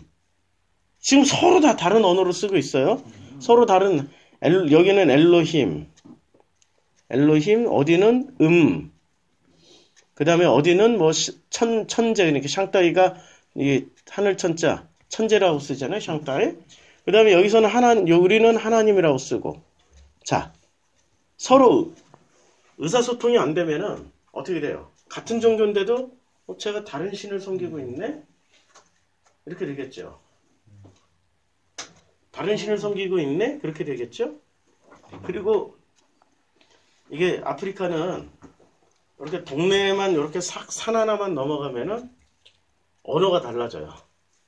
근데 그게 완전히 다른 언어가 아니라 80%가 같은 언어인데 살짝 달라져 있는 거예요. 왜 그런 현상이 일어날까요? 교류가 그 텔레비전이나 신문, 뉴스가 공용되지 않으면은 언어는 달라지게 돼 있어요. 우리가 지금 한국 사람들은 지금 언어가 제가 쓰고 있는 언어가 만약에 70년대에 제가 이런 언어를 쓴다면은 동네 사람들이 뭐라고 생각할까요? 저 기집애 아니야? 이렇게 생각할 거예요. 아니면 70년대, 80년대 아나운서들 대한뉴스. 대한뉴스 혹시 기억나세요? 어떻게 우리는 대한뉴스 이렇게 하잖아요. 근데 그때 아나운서들은 어떻게 얘기했어요? 대한뉴스. 네, 기억나시죠? 그리고 아나운서들의 멘트가 어땠어요? 1980년 서울 각 지방 도처에서는 이렇게 얘기를 해요. 약간 그렇죠. 그렇게 예, 억양이 인토네이션이 있었어요. 근데 지금 언어가 우리는 엄청 많이 지금 변화한 거예요. 그리고 우리가 그때는 그 장학 퀴즈를 제가 참 즐겨봤는데, 예, 그 김동건 아나운서가 장학 퀴즈, 예, 그 장학 퀴즈는 고등학생들 각 학교마다 가서 장학 퀴즈 하는 거예요. 그래서 거기 학교에서 1등한 애들끼리 또 연말 결산하고 뭐 해서 이제 이 왕중왕을 뽑는 이런 장학 퀴즈가 있었는데. 그 어느 고등학교 가가지고 서로 인터뷰 이제 아나운서 김동건 씨가 이렇게 서로 인터뷰를 하는데 그때 제 기억으로 80년 초에 아우 쪽팔려 고등학생이 이렇게 썼어요. 쪽팔리다는 말은 은어였어요. 고등학생들의 은어 우리 세대에. 근데 지금은 쪽팔려가 표준어로 들어와 있어요. 표준어예요. 네. 창피하다의 또 다른 표현으로 국어사전에 들어와 있어요. 지금 국어사전에. 언어는 살아있는 거예요. 생성, 발전, 변화를 해요. 그러다 보니까 언어가 바뀌는 만큼 종교는 어떻게 돼요? 같은 종교겠지만 표현이 달라지고 뉘앙스가 달라지다 보니까 서로 다른 종교를 인식하기 시작하는 거예요. 그러니까 언어와 이 언어에 따라서 이렇게 같은 신을 가지고 나갔지만 그러니까 저는 이제 지금 이런 얘기하면은 또 WCC냐 뭐냐 저한테 이제 공격 들어오는데 원래는 같은 종교였어요. 그런데 지역과 문화에 따라서 이 해석이 달라지면서 이게 지금 다른 종교로 바뀌어 버린 거예요. 돼가는 거죠. 예. 그래서 이 원래 같은 종교였다는 증거를 제가 세계 일주하면서 찾기 시작한 거예요. 그럼 에덴 동산에서 아담과 하와는 하나님을 뭐라고 불렀을까요? 에덴 동산에서 하나님을 뭐라고 불렀을까요? 하나님 호칭이 있었을 거 아니에요. 본것 같은데. 그러니까 이제 이렇게 물어보면 목사들도 여호와 이렇게 딱 대답을 해. 1장부터 엘로힘, 2장에 여호와 엘로힘이 나오고 3장도 여호와 엘로힘이고 4장에 여호와가 나오니까 4장에 보면은 이제 아담이 셋을 낳고 비로소 예 비로소 자 이 여호와라고 부르기 시작했어요. 에노스라고 그때 사람들이 비로소 셋도 아들을 낳고 그의 이름을 에노스라 하였으며 그때의 사람들이 비로소 여호와의 이름을 불렀어요. 근데 여호와의 이름을 불렀는데 이게 여호와냐 엘로힘이냐 여호와 엘로힘이냐 따지면 아니에요. 왜냐하면 하나님 이름은 언제 줘요? 예, 출애굽기 3장 14절에서 비로소 요때 알려줘요. 하나님 모세에게 이르되 이제 이때 이름을 가르쳐. 나는 스스로 있는 자이니라. 그렇죠? 이때 하나님 이름을 가르쳐 준단 말이에요. 그러면 하나님 이름이 지금 바벨탑 사건부터 시작해가지고 출애굽기 3장 14절까지 그 엄청난 기간 동안에 하나님 이름이 실종됐어요. 존재하지 않았다니까요. 어떨 때는 엘로힘으로, 어떨 때는 엘로힘이라는 게 우리나라로 치면은 신과 같은 뜻이에요. 엘이라는 게 이게 고대 이제 공부를 하다 보면 우리는 엘로힘이라고 이렇게 하잖아요. 근데 엘로힘은 뭐냐면 고대 중근동에서 이 엘이라는 접두어는 우리말로 이런 뜻이에요. 신. 그래서 신 이렇게 뭐든지 붙이면 다 뭐가 돼요? 고무신, 남학신, 몽달귀신, 부뚜막신, 귀신. 그러니까 이게 엘로힘이라는 단어가 그냥 이런 신이란 뜻이에요. 이게 하나님의 고유명사가 아니란 말이에요. 이것을 히브리어를 쓰는 사람들이 갖다가 써버려서 이게 하나님 이름이구나 라고 생각할 뿐이지 실제로는 이름의 근원 자체는 신이란 뜻이에요. 그러면 진짜 하나님의 이름은 뭐였을까요? 진짜 하나님의 이름. 목사님 설교하신 얘기는 예. 진짜 하나님의 이름을 아담과 하와는 하나님을 뭐라고 불렀을까요? 한번 머리를 막 굴려보세요. 하나님 뭐라고 불렀을까요? 자, 여기 답을 드렸어요. 지금 뭐라고 불렀어요? 예? 아빠. 아빠가 하나님 이름이에요. 창조주잖아요. 그래서 예수가 오셔가지고 뭐라고 말씀하세요? 자, 예수가 오셔가지고 너희는 다시 무서워하는 종의 영을 받지 않냐고 양자의 영을 받았으므로 우리가 뭐라고 불러요? 하나님은? 하나님 이름을 아빠, 아버지라고 부르잖아요. 아빠예요, 아빠. 아버지예요. 자, 이는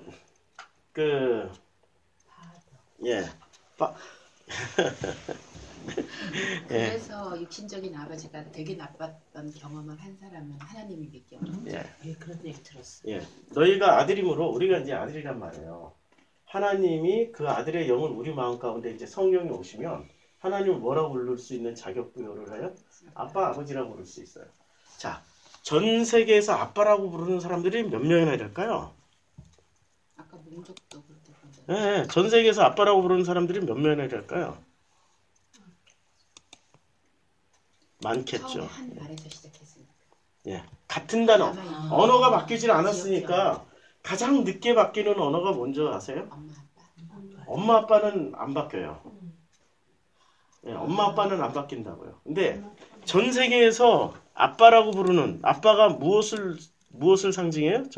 아빠가 하나님. 하나님을 그냥 아빠 이렇게 불렀어요. 그래서 보세요. 아빠라고 부르는 사람들 여기에 13억 살아요. 여기 13억이에요. 여기에 한반도, 그다음에 디아스포라, 인도에서 13억. 예. 사진이 갔어. 그래가지고 여기 구글 지도를 꺼내가지고 이걸로 이렇게 자 이렇게 보면은 구글 지도 인도 그 지금 아빠가 있잖아요. 이응음가는 이제 제가 한국어 선생하고 같이 다녔으니까 얘가 언어학자잖아요. 이응음가는 센 걸로 바뀌어요. 센 거 뭐로 바뀌죠? 빠빠로 바뀔 수 있고 원래 이 부드러운 발음은 센 발음으로 대체가 돼요. 역사가 지나가면 빠빠 뭐 그러니까 이 중요한 건 빠야 빠 아빠 바도 나중에 센 발음으로 그러니까 원래는 아바일 수가 있어요. 그런데 이게 아빠 발음하다 보면 아바보다는 자동적으로 아빠가 돼요. 그냥 아빠 남미 놀랍게도 이걸로 돌리려고 그래. 예. 자 남미의 오리지널 인디언들 원주민들은 뭐라고 불러요? 남미 북미가 전부 아빠예요. 아니 남미 영화들을 보면은 이렇게 저희가 남미 여행을 했단 말이에요. 길거리에 아빠 이렇게 불러요. 아빠는 아닌데 아빠 우리가 빠 이렇게 불러요. 그러니까 이응음가를 거의 안 하고 빠 이렇게 해버려요. 그러니까 참 놀랍게도 전 세계에 어떤 단어가 남아 있었어요? 아빠라는 단어가 남아 있는 거예요. 아빠. 자, 일단은 이 터키 사람들 여기 터키가 여기 있죠. 터키가 그 투르크메니스탄 투르크메니스탄이 어디 있어? 투르크메니스탄이 터키를 우리는 터키 이렇게 발음하지만 터키 사람들은 자기들을 투르키 이렇게 발음해요.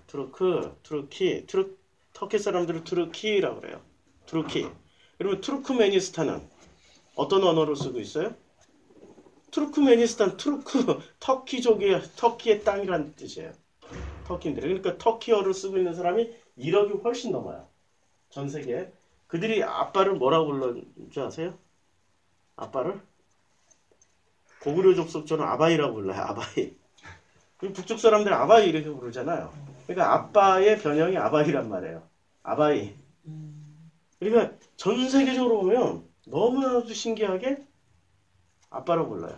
아, 그래서 아담이 하나님을 아빠라고 불렀던 거죠. 아버지잖아요. 그래서 전 세계 그게 남아 있다라는 말씀. 그 전 세계에 이 언어는 안 바뀌어요. 아빠 엄마는 안 바뀌어요. 이 영어 쓰는 놈들만 바뀌는 거야. 이상하게. 파더가 뭐야? 파더 이렇게 돼버리잖아요. 근데 애기들은 뭐라고 불러요? 애기 때는 빠빠 이렇게 부르잖아요. 예, 스페인어도 빠빠야. 그러니까 전 세계가 지금 너무나도 놀랍게 아빠라는 호칭을 가지고 있어요. 그러면 전 세계 원래 하나의 종교였다는 거잖아요. 그렇잖아요? 하나의 언어, 하나의 종교인데 원래 하나의 언어였는데 이 언어가 흩어지면서 쫙 흩어졌지만 다른 언어는 다 바뀌어도 유일하게 안 바뀐 언어. 아빠, 아버지, 아바이 다 같은. 정말 신기하죠. 그래서 그렇게 유추하셔서 에덴 동산에서 아빠라고 불렀을 거라고. 그리고 지금 아까 성경 구절 신약. 예수님도 겟세마네 동산에서 하나님을 뭐라고 불렀어요? 아빠 아버지라고 불렀어요. 아바 아버지. 히브리어로는 아바인데 이 아바가 이제 경음화가 된다고 그랬죠. 아빠 아버지 이렇게 불렀어요. 그러니까 하나님의 아들이신 예수는 하나님을 엘로힘, 여호와, 하나님 이렇게 부르지 않고 뭐라고 불렀어요? 아빠라고 불렀어요. 그럼 우리가 진짜로 하나님의 이제 예수를 통하여서 양자가 되면은 무슨 권세를 받아요? 하나님 이름을 하나님이라고 부르는 게 아니라 아빠 아버지라고 해요. 아빠 아버지라고 부를 수 있는 권세를 이제 부여받는 거예요. 놀라운 거죠? 하나님 명칭은 우리가 그걸 회복하는 거예요. 예수가 와서 그거 가르쳐 주러 오신 거예요. 하나님, 너희 아버지, 너희 하나님은 너희 아버지야. 그래서 끊임없이 아버지 논쟁을 벌이는 거죠. 예수가. 우리는 우리가 지금 하나님을 만난다라는 거, 하나님이라는 어떤 대단한 인격신을 만나는 게 아니라 우리의 부모를 찾아가는 거예요. 아버지, 진짜 아버지. 그러면 우리는 왜 우리 부모를 찾아가야 될까요? 내 마음의 고향은 누구예요? 내 마음의 고향. 우리가 아까 푸뉴마 했단 말이에요. 자, 푸뉴마라는 것을 공부를 했어요. 근데 이 푸뉴마는 어디서 나온 걸까요? 어디 출처가 있을 거 아니에요. 이 푸뉴마가 마음이란 말이에요. 이 마음은 출처가 있을 거란 말이에요. 자, 그 출처가 이거예요. 창세기 1장 아까 말씀하신 대로. 예, 창세기 1장에 보면 1장 하나님이 이르시되 우리의 형상을 따라 우리의 모양대로 우리가 사람을 만들고 그래서 하나님이 자기 형상 곧 하나님의 형상대로 사람을 창조하셨어요. 그럼 하나님의 형상이 뭐죠? 하나님의 형상이 있어요? 없죠. 하나님 형상이 없어요. 우리 모양이라는 게 이게 얼굴 모양, 몸매 이런 걸 얘기하는 걸까요? 이 마음. 그렇죠. 예, 하나님의 형상이 바로 이 마음이에요. 우리 마음이 어디서 나왔어요? 아빠에게서 나왔기 때문에 우리의 마음은 어디로 돌아가게 돼 있어요? 아버지. 아버지에게 돌아가는 거예요. 아버지에게. 자, 2장에서 이제 그것을 좀 더 흙으로 생기를 지으시고 그 코에 불어 넣으시니 사람이 생명이 됐어요. 이때 코에 뭐를 불어 넣어줬어요? 생명을 불어 넣어주신 거예요. 생명. 그러면 우리 마음은 지금 어디에 담겨 있어요? 우리 몸에 담겨 있는 거죠. 그렇죠. 그런데 마음은 어디 있어요? 머리에 있어요? 가슴에 있어요? 이거 하나도 해결하지 못하고 있어요. 어디 있는지 해결을 못한다니까? 우리는 의식을 전부 다 머리에 있다라고 하는데 인류 전통적으로 영어로 쓰든 무슨 말을 쓰든 우리의 마음은 어디에 있다고 생각해요? 머리에 있지 않고 가슴에 있다고 생각하는 거예요. 너무 신기하죠? 그러니까 우리 마음은 어딘가에 존재하고 있는 거예요. 머리가 우리의 마음은 아니에요. 머리는 우리가 딱 죽으면 어떻게 돼요? 죽으면 끝나. 그 기억을 우리는 머리로 기억한 거는 끝나. 뭐로 기억한 것만 가지고 가요? 하나님 앞에? 내 마음에 기록된 것만 가지고 가요. 마음에 기록된 거. 그래서 우리가 거듭난다라는 것은 뭐로 거듭나는 거예요? 머리로 살던 사람이 마음으로 살던 사람으로 바뀌는 게 그게 거듭난다라는 거예요. 그러니까 겉사람은 머리로만 살아. 근데 겉사람이 머리로 사는데 겉사람이 머리로 사는 그 모든 논리는 하나님의 논리예요? 아리안의 논리예요? 아리안의 이원론으로 우리는 그렇게 공부를 해왔고 그렇게 철학을 했고 태어나면서부터 죽을 때까지 아리안의 이원론에서 살다가 이원론으로 공부하다가 이원론으로 죽어버려요. 그러니까 그 아리안의 이원론에서 벗어나서 내 마음은 내 마음의 고향인 아버지께로 가야 되는 거예요. 그래서 자 보세요. 민수기 20장에 보면은 죽음이 나옵니다. 민수기 20장에 20장이 아니고 미리암의 죽음이 어디서 나오지? 자,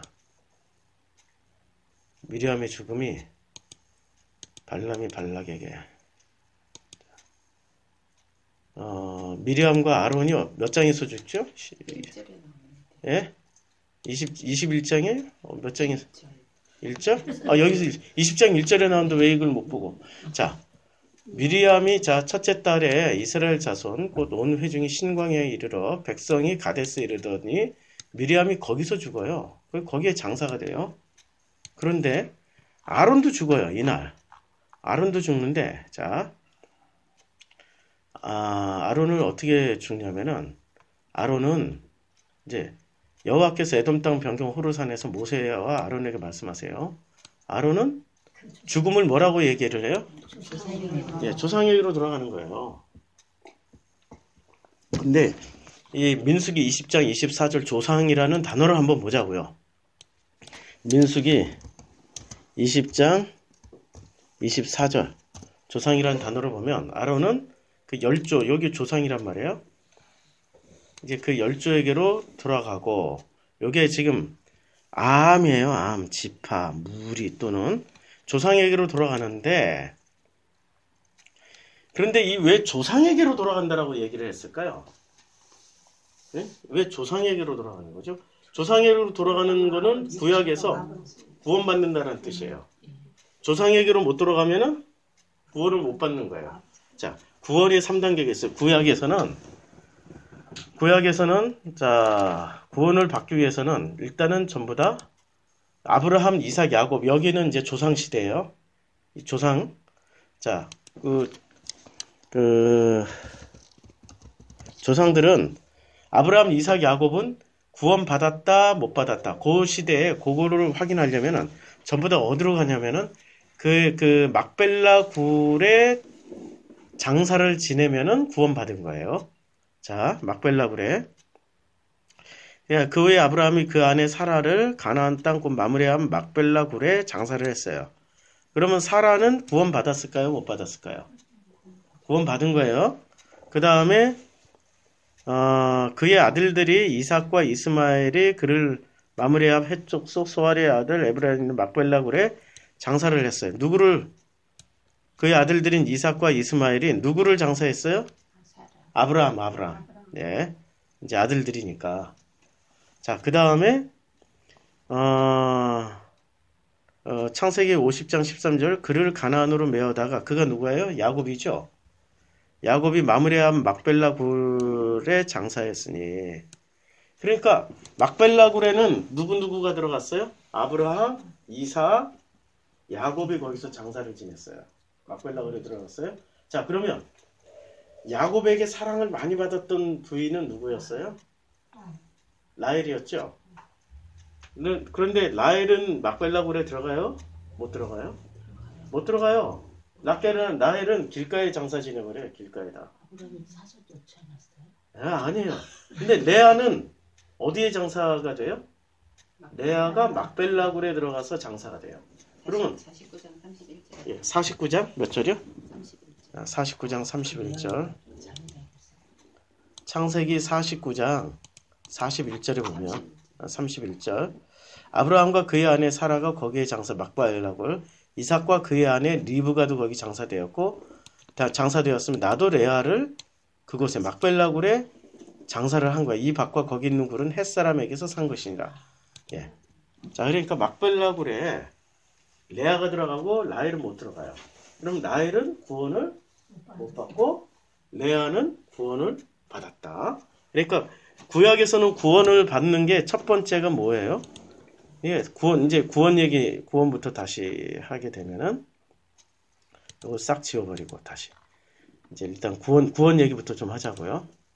자, 일단 구원은 구약에 3단계가 있어요. 세 가지로 설명해줘요. 첫째는 아브라함, 이삭, 야곱 이 조상 시대 때 조상들은 구원을 어떻게 받냐? 막벨라 굴에 들어가면은 구원을 받는 거예요. 막벨라.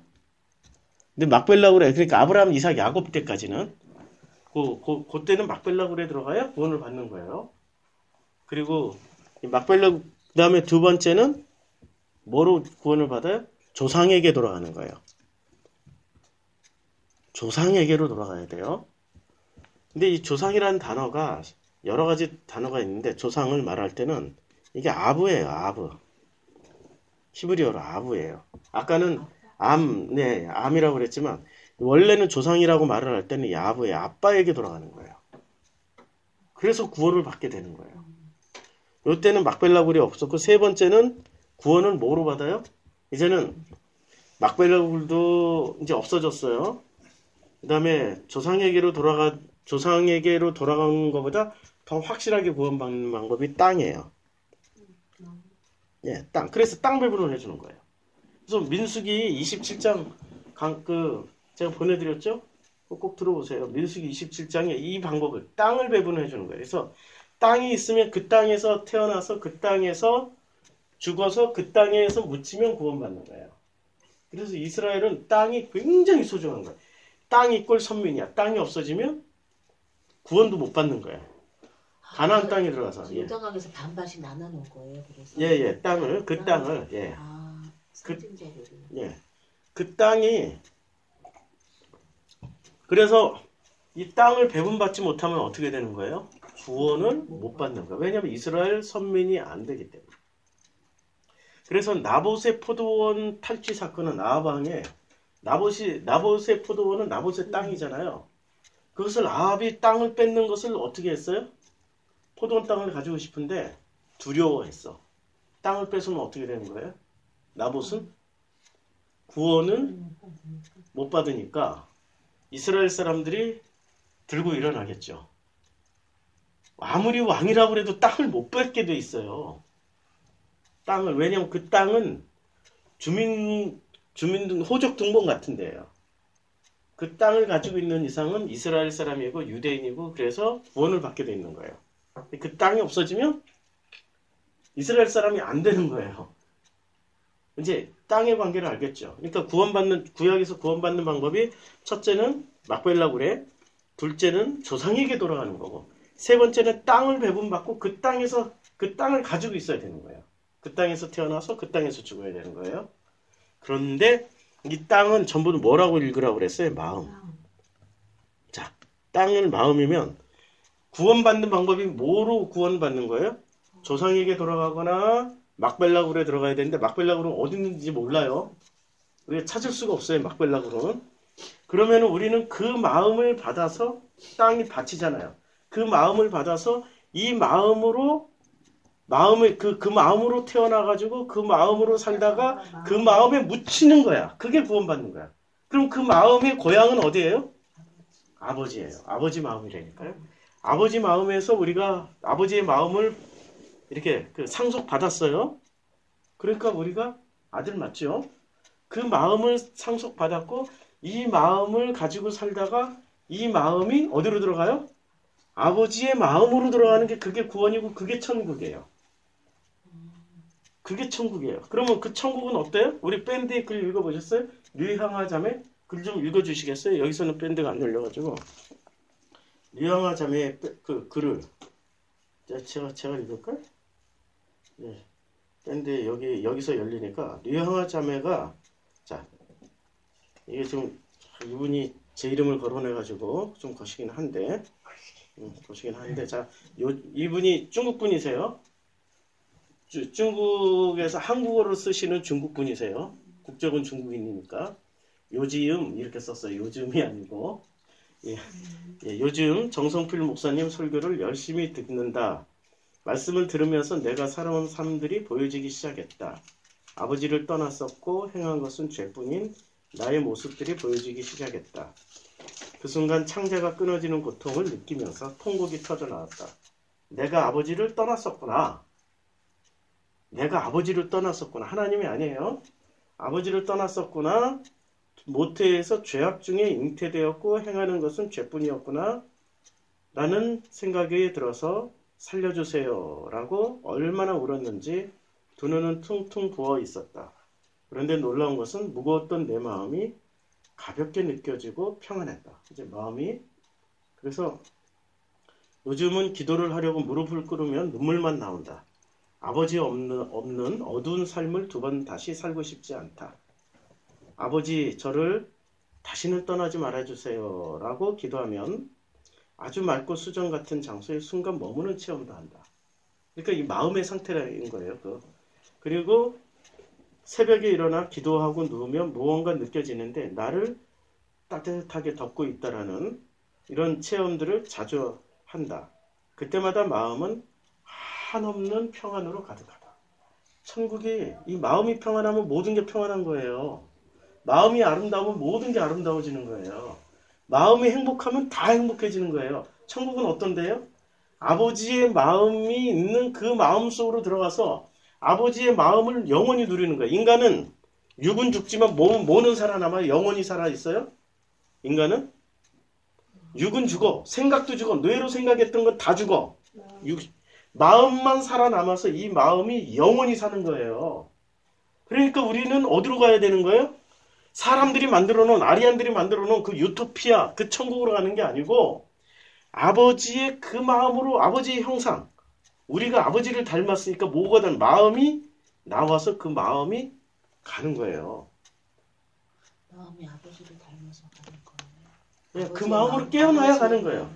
그 마음으로 깨어나는 거예요. 아버지 마음으로 깨어나는 거예요. 그게 바로 푸니마 하기오스 순수한 마음이 되는 거예요.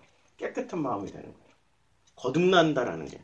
그러니까 지금 여기서 성경 공부하고 있는 목적은 우리 마음이 거듭나서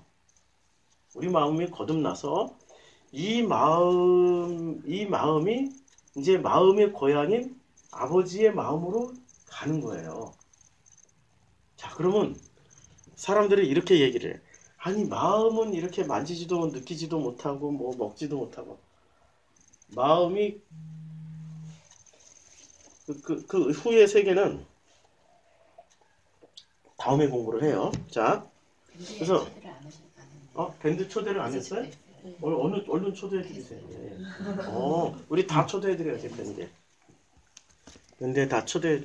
자, 그래서 이 마음이 이제는 어느 정도가 됐냐면, 이제 이분 또 계속 읽어 드릴게요.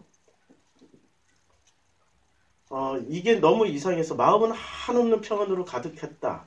너무 이상해서 정 목사님께 물어보았더니 성령이 임하신 것이고, 성령이 임했다라는 게 어떤 영이 임한 게 아니라 깨끗한 마음이 됐다는 얘기죠. 성령이 임하신 거고, 거듭남의 체험인데 아버지를 체험하는 것이라고 정성풀 목사님 말씀해 주셨다. 너무 놀라웠고 너무 행복했다.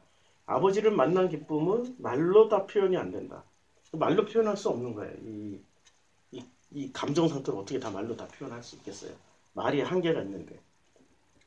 이 체험을 한 후에 사랑이 무엇인지 알 것 같다. 사랑하고 싶어진다. 헛물만 보여서 똑바로 살라고 힘들게 했고 아프게 했던 사람들을 보면 눈물만 나온다. 나는 아버지를 떠나 혼돈과 공허함과 어둠 가운데서 길을 잃고 방황했었다. 참으로 많은 세월 동안 그렇게 시간을 보냈다. 부모라 할지라도 기다리기에 능히 지쳤을 것이다. 그러나 아버지는 집을 뛰쳐나간 아들을 잊지도 않으시고 포기하지도 않으신다. 우리 하나님은 주님과 함께 십자가에 못 박혀 달린 그 한편 강도에게 그가 사형을 당하는 그 최후 순간까지 포기하지 아니하시고 참고 그의 회개를 기다리신다. 멸망이라는 것은 아버지를 잃어버린 상태다. 영생은 아들을 보고 아버지를 아는 것이다. 아들 예수를 보고 아버지를 알게 되는 거예요. 영생은 예수와 보이지 않는 아버지는 하나님이시다. 아들이신 예수는 가난한 자들에게 영존하신 아버지를 보여주신다. 예수님은 우리에게 오시고 하나님께로 가시는 분이시다. 오실 때는 하나님과 함께 오셨고 가실 때는 나를 데리고 가신다. 우리가 지금 누구 찾아가는 거예요? 아버지 찾아가는 거예요. 지금 기독교라는 종교는 아버지 찾아주는 종교예요. 성경은 아버지를 설명해주는 책이고, 내가 누군지를 설명해준 나는 누구예요? 하나님 아버지의 아들이고 딸이에요. 그런데 하나님을 어떻게 섬겨요? 우리는 하나님을 위대한 전능자로 신으로만 섬겨요. 아니, 내 부모를 내가 우리 자녀들이 나를 아버지로 여기지 않고 엄마로 여기지 않고 뭐로 여겨요? 위대한 신으로만. 아버지 기체 의량만강하옵시며 이러시면서 우리를 섬기면은 그놈의 자식이 내 자식 같아요? 놈의 자식 같아요?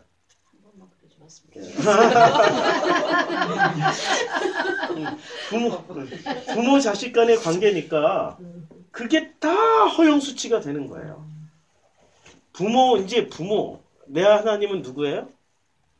나의 어머니, 나의 아버지. 부모라는 얘기예요. 부모가 돼서 어떻게 돼요?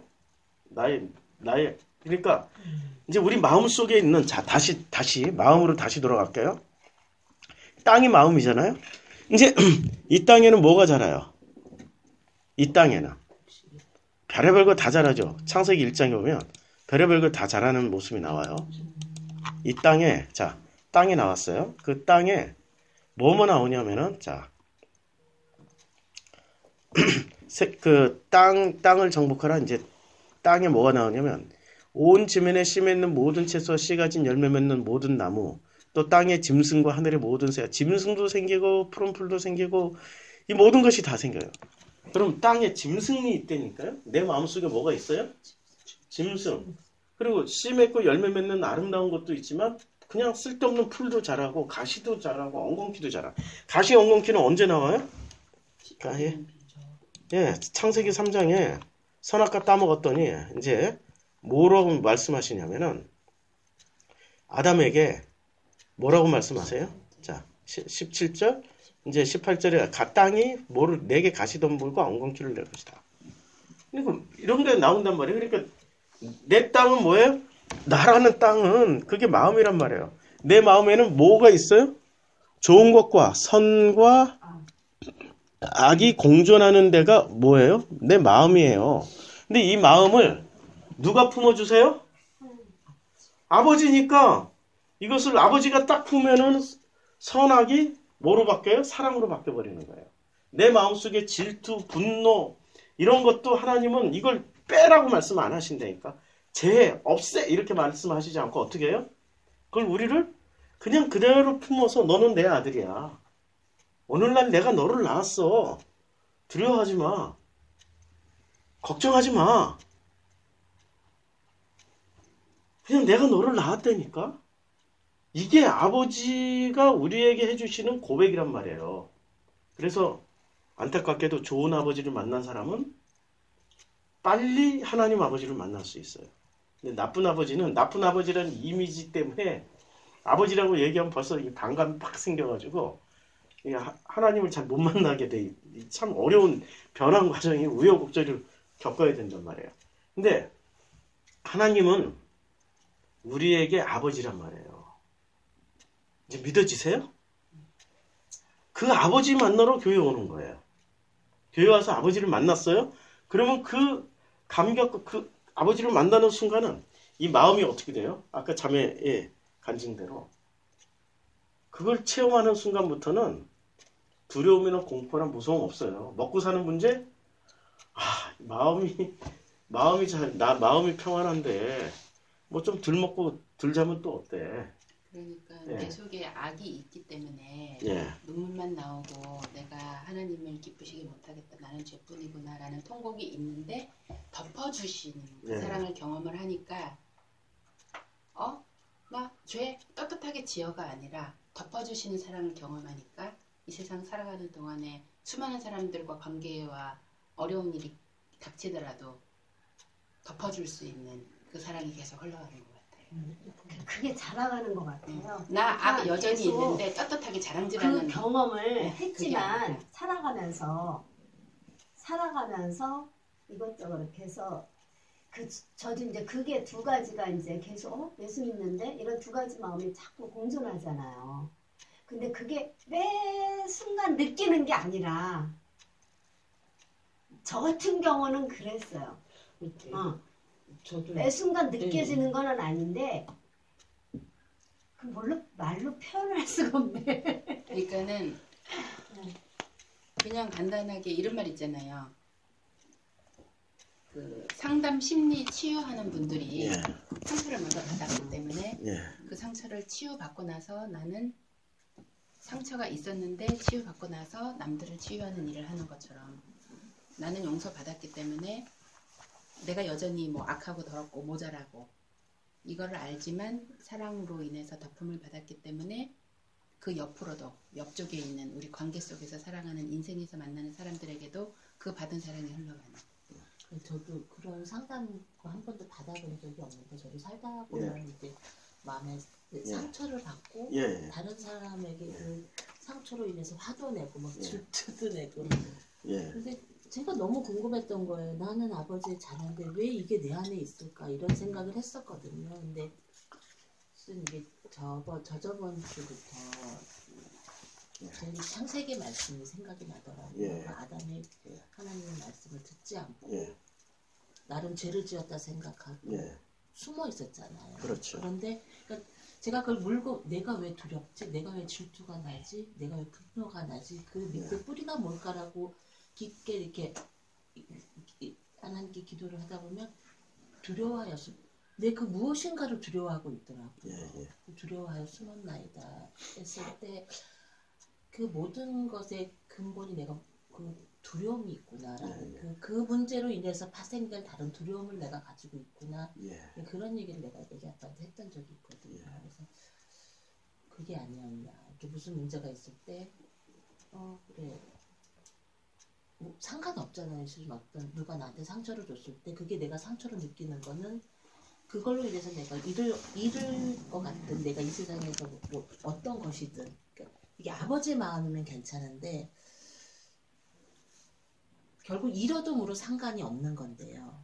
안 잃어봤기 때문에 그런 잃을 것에 대한 두려움 이런 것 때문에 내가 그런 것이 나오는 게 아닌가라는 생각이 들어요. 근데 어차피 죽으면 다 잃어버려요. 그러니까 그 육체는 죽으면 육체가 취했던 이 머리로 취했던 거는 다 상실돼요. 존재하지가 않아요. 마음만 남게 되는 거예요. 그게 쉽지 않더라고요. 그래서 그것을 이겨내는 게 이제 그것이 마음이 생각을 이기고 마음대로 살아가는 게 그게 하나님의 자녀가 된 거예요. 그럼 마음대로 어떻게 살까요? 우리는 마음껏 살아보지 못하잖아요. 근데 마음껏 살기 위해서 이 땅에 왔단 말이에요. 마음껏 산다라는 게 뭘까요? 아버지의 그 마음대로 사는 게 마음껏 사는 거예요. 그게 이제 기독교에서 말하는 거는 영이라고 또 표현을 하는 그러니까 그게 바로 아리안식의 그게 아리안식의 해석이에요. 하나님 영이라고. 마음 안에서 마음껏 산다가 진리 안에서 자유를 누리는 거거든요. 그렇죠. 그래서 진리를 알지니 진리가 너희를 자유케 하리라고 말씀하고 있거든요. 제가 간증을 하나 하면은 3년 전에 어느 성도님이 자기 친척 중에 이제 폐암으로 곧 돌아가실 상황이 된 거예요. 오늘 내일 하는 와서 기도해 줄 수 있겠냐 해서 한양대 병원에 가서 제가 기도를 해줬는데 그분은 일평생 교회를 다녀본 적도 없고 그분 가족들조차 그 부인이나 자녀들 손자 손녀들까지 교회를 다녀본 적이 없는 그런 사람인데 그러니까 예수도 모르고 하나님도 모를 거 아니에요. 제가 가서 기도를 해줘야 되는데 거기서 예수 설명해주고 뭐 하나님 설명해줘봐야 곧 죽을 분이 알아듣겠어요? 곧 죽을 분이? 우리 보통 영접기도 하잖아요. 마지막에 돌아가시는 예수 영접하는 영접기도 안 시키고요. 제가 그냥 딱 가서 안수기도 했어요. 뭐라고 안수기도 했냐면 이제 설명은 좀 했어요. 이제 돌아가시면 아버지 만날 거예요. 그 아버지가 육신의 아버지가 아니고 진짜 당신을 낳아준 하나님 아버지를 만날 거예요. 이제 그 아버지를 만나는 걸 기대하셔야 돼요. 했더니 끄떡끄떡 하더라고요. 그래서 예수 얘기 안 하고 하나님 얘기도 안 하고 기도 딱 30초도 안 되게 기도했어요. 하나님, 이 아들이 이제 곧 아버지 품으로 갑니다. 아버지, 이 아들을 꼭 허락해 주시고 품어주세요. 아멘 했더니 아멘 하더라고요. 그리고 그분이 우리가 기도하고 나서 이제 기도한 그 다음날부터 혼수 상태에 들어갔어요. 이틀을. 완전히 이제 죽기 일보 돌아가시 혼수 상태에 들어갔다가 사람이 죽으려면 바짝 기운이 나요.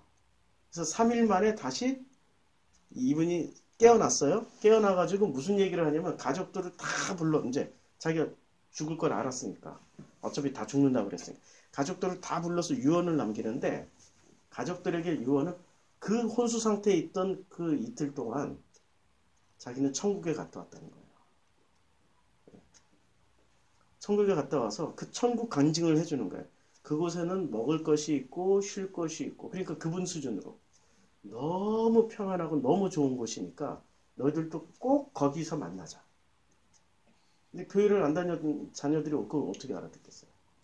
근데 그분은 그걸 다 체험하고 와서 그것을 다 설명을 해주고 갔어요. 가족들에게. 가족들이 이게 뭔 얘기야? 이렇게. 네? 뭔 얘기야? 근데 그렇게 됐겠죠. 그리고 이제 돌아가셨어요. 그분이. 유언을 다 해주고 이제 돌아가셨어요. 3일 만에. 제가 갔다 온 지 3일 만에 돌아가신 거예요. 돌아가셨는데 이제 장례식을 치러야 되는데 그분이 마지막 유언으로 기독교 장례를 치러달라. 그 아버지를 만나고 나니까 이게 진짜라는 걸 알게 된 거예요.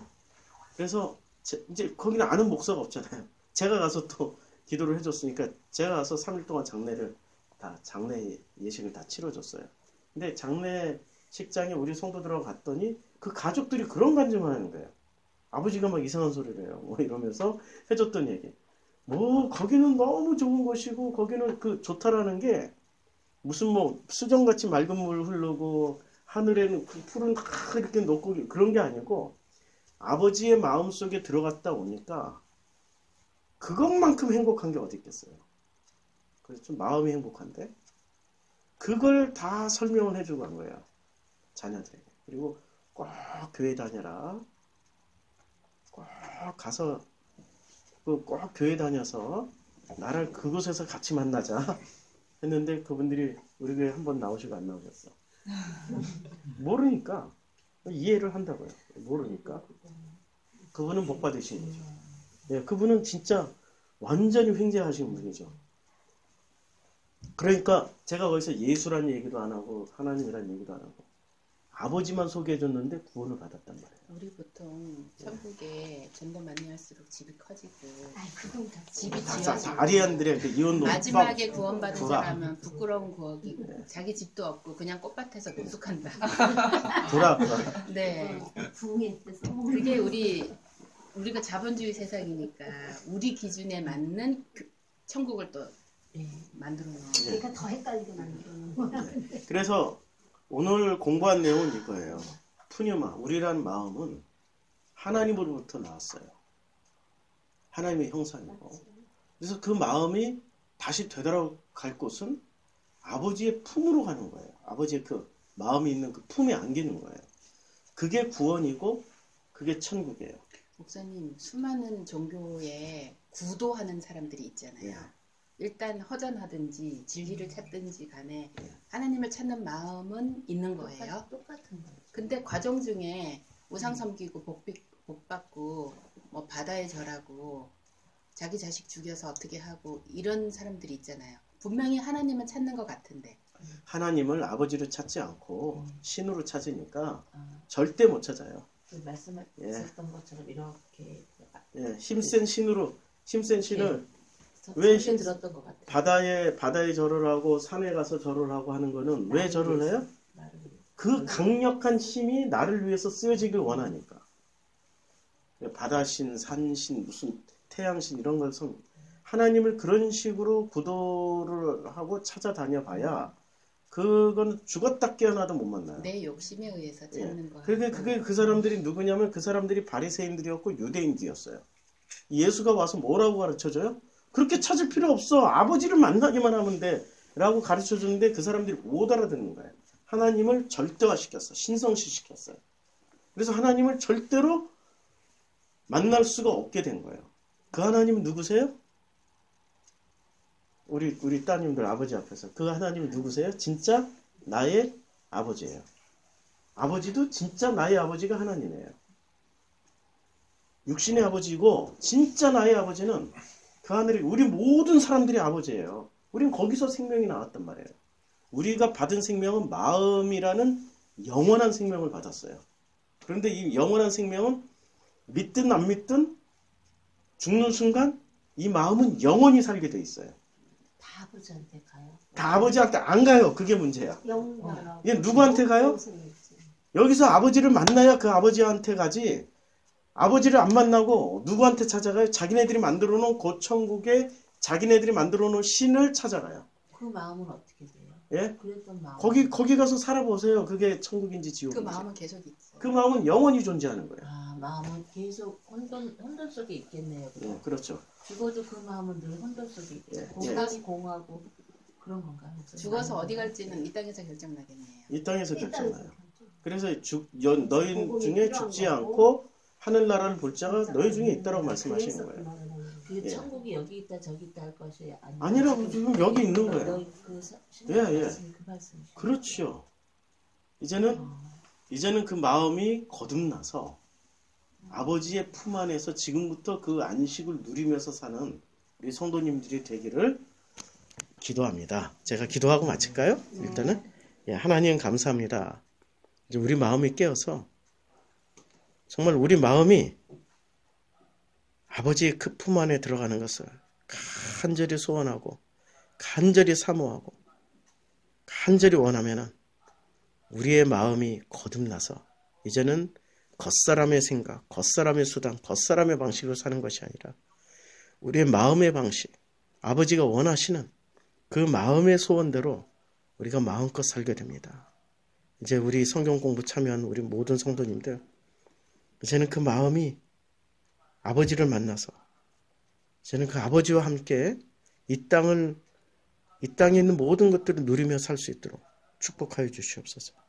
예수님의 이름으로 기도드렸습니다. 아멘. 아멘.